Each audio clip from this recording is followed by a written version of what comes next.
65 аж ахуй нэгж бол үйл ажиллагаа явуулахад тодорхой болсон юм байна. 180 гаруй аж ахуй нэгж бол хүсэлтэд өгсөн юм. Тэгээд энэ парк маань өөрөө бас талбай хэмжээнд бол бас хязгаартай шүү дээ.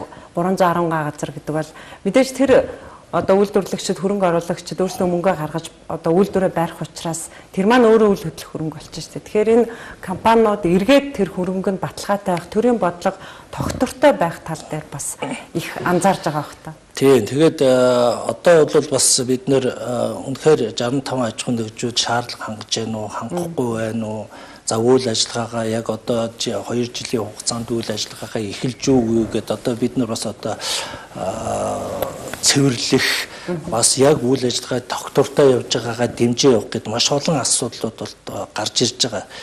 Тэгжээж бид нар бас дараагийн одоо энэ үйлдвэрлэлийнхаа ажлын одоо төлөвлөгөөгөө гаргахын тулд одоо байр талбайгаа бас одоо чөлөөлөөд яг ашигтай явна ажил нь гарч байгаа гэдгээр ингээд цэвэрлээд одоо 65 нэгжүүлж байгаа 65 улаач оржуулна.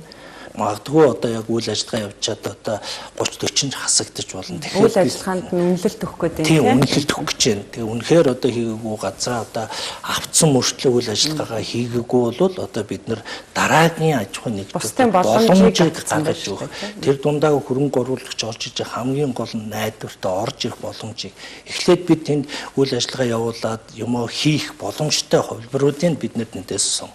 Үнэхээр юм хийгээд үйлдвэрлэлээ хийгээд ажлын байраар хангаад стандартыг хангасан үйлдвэрлэл гаргаад өнөөдөр нөгөө агаарын бохирдлыг хөрсний бохирдлыг гаргахгүй тийм стандартал үйлдвэрийг тэнд байгуулах хэрэгтэй.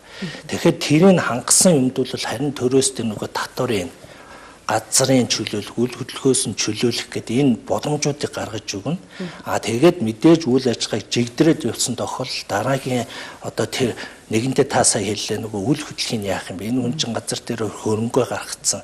Тэгэхээр энэ хугацаанд нөгөө татварын бодлого 10 15 жилээр хөнгөлөө явчихаар ямар ч байсан нөгөө орлогынхаа хувийг бас тэн дээр нөхөж байгаа шүү дээ тэр чинь. Тэр нөхөх хугацаанд тэр ямар нэгэн аж ахуй нэгжүүд хохирол бол амсахгүй байх тийм хуулийн зохицуултыг гаргаад өгч. Яг тэгээрээс 10 жил татвараас чөлөөлнө. Тэрнээс магадгүй ингээ явц үнэхээр үйл ажиллагаа нь явж бол дахиад 3 жилийн одоо та нөгөө энэ үйлдвэрлэлээ явуулах хугацааг нь нэмээд өгч болно ш. Нөгөө газараас нь чөлөөлөөд. Тэгэхээр эн чинь нөгөө аж ахуй нэгжүүд өгөх дарамт байхгүй болчих ш. Дараа нь магадгүй дээр чи 13 дахь жил хүртлээ 3 жил нэмээд газрын төлбөрөөр төлөхгүй гэдэг чинь тухайн байгууллагын ашигаа өөрөө хүртээд ийн гэсэн үг. Тэгэхээр бол энд бас аж ахуй нэгжүүд бас тодорхой боломжуудыг өгж байгаа учраас эрсдэлд оруулахгүй тулд энэ төр хувийн хвшлийн түншлэлийн хууль гарцсан зохицуултаар явагдаж байгаа.